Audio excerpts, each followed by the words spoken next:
Hey, Bandit. What are you doing, dude? Yeah, Bandit. Yo, what's up, homeboy? Huh? What you doing, man? Maybe you should be in class, going to school, going to a VOTEC, working on some skills so you can help pay the rent around here, you know what I'm saying? You wake up, you eat, use a litter box, and sleep all day. You don't really contribute a whole hell of a lot, you know what I'm saying? What's this butt shot? Hey, what's up, everybody? This is Neil, aka Grimcity, and in this clip I'm gonna give you a preview of some things that I'm gonna be doing some reviews on, some specific reviews, and then some more general reviews. And I'll explain what I mean by that when we get to the products, which we can actually do right now. But well, first of all, I want to give props out to one channel that I've been really hyped on, and the channel is owned by a guy who goes by the name of Spesqueira 73, and you'll see a link in the info. And he has a thing called Making a Comeback Mondays, and if you are at a point in skateboarding where there's really something you want to focus on, or you're an older skater, let's say, that wants to reclaim some things that you had and get them solid, watch all of the Making a Comeback Mondays that my buddy has up, because they really hype me up, and he's tearing it up. He's doing a lot of really good stuff. Now, I've got to thank my friend Chris Sharman on the left coast out in Long Beach for sending me a bunch of bushings. We've got Khiro and a sub-brand under Khiro called TIAX. I'm going to be taking a closer look at these in just a little bit. And I want to thank Beckett. Beckett works for Performance Sk8 products. They're a company based out of Sweden. They manufacture in China. This is a brand, One Skateboards, that uses a technology they make that includes an infused plastic tip that is replaceable, as you can see here. Going to go into more detail about that in a minute. I've got to give extra special props to my friend Scoffman. We talk a lot over at Skateboard City, the forums over there. We've been friends for, I guess, a couple years now. And he has a product. It's a skate lace. And this is the Ruben Nahira Pro Model Skate Lace. And Ruben is the founder and a pro for Struggle Skateboards. And also, I've got to thank Haley. Haley at Theeve TIAX. And she sent some TIAX titanium axle trucks for us to look at. We're going to actually dissect these before we do any skateboarding on them. And just to be sure, she also sent us some truck bolts. And we'll take a look at those as well. Alright. I realize that there's kind of an accidental theme to what's going to be looked at, and that theme is that technology does have an influence in skateboarding. And we can take a look at this old Nash skateboard. This skateboard is about as old as I am, and if you look at the trucks, you can tell that the trucks look completely different than anything you and I would skate today. But inside this hole right here, I can kind of stab at it, is a chunk of rubber, and that chunk of rubber provides some resistance to bring the truck back. It's a bushing.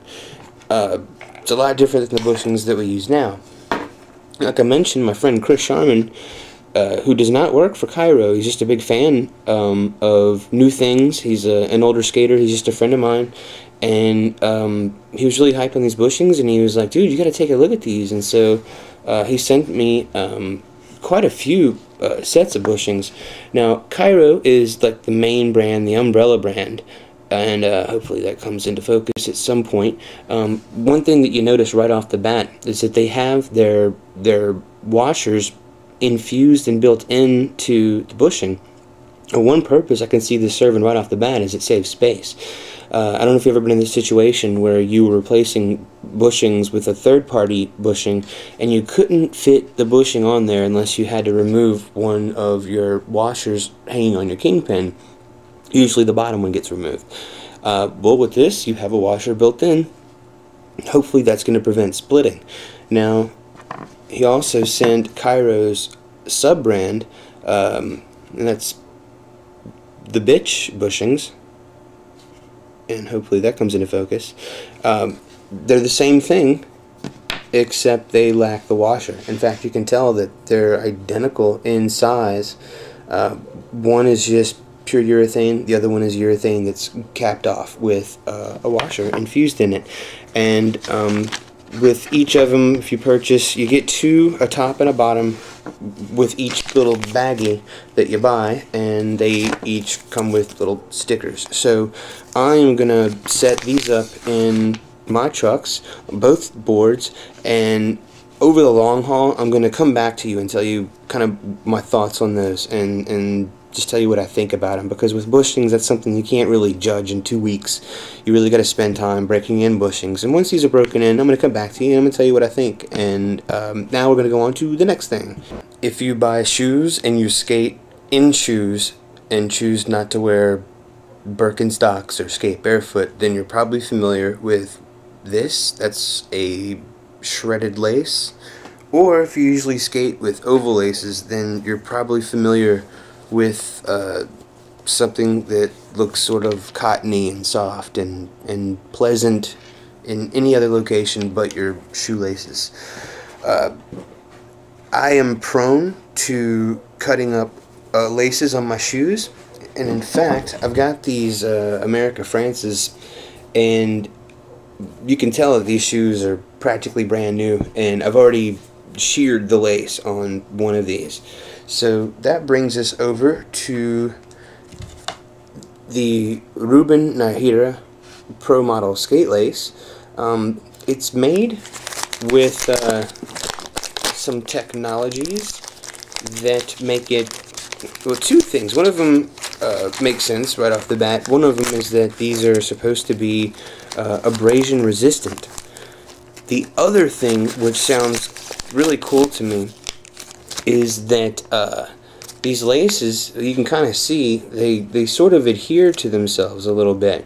And what happens is once you've got these things, well, these are stiff too. Once you have got these laced up really tight, they basically kind of connect with each other, and they're kind of connected right now actually, but they connect with each other and they turn into like one big lace on the shoe. And so if you do wind up shredding part of the lace, they still will stay connected after they've had that friction, and you probably won't even notice it. I really hope these work, because like I said, I'm a lace snapper, and that's what they look like. Anyway, and that is from my friend Scoffman. And if you go to scoffskateboarding.com, you can get more information on these and some other things that they make. Now, the laces are indeed very hard to get in.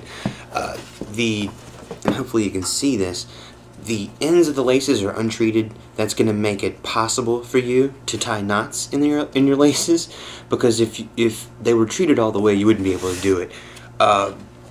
You can immediately feel this reinforcement when you're wearing the shoe once it's been laced up, and it's going to take you a while. There's no joke. It's not the easiest of tasks, but once you put it in, you can feel this whole thing becomes rigid, and it almost reinforces the shoe. Now, in this case, like I said, these are Francis, these are mids. I did have to skip one of the eyelets to get to be able to tie a knot in the very top of the shoe. I have bad ankles, so I usually look for mids to high tops. So this will definitely fit any low top shoe that you've got, and will fit any high top, or I'm sorry, any mid top that you might happen to own as well. And as far as the experience, I'm gonna know about that later.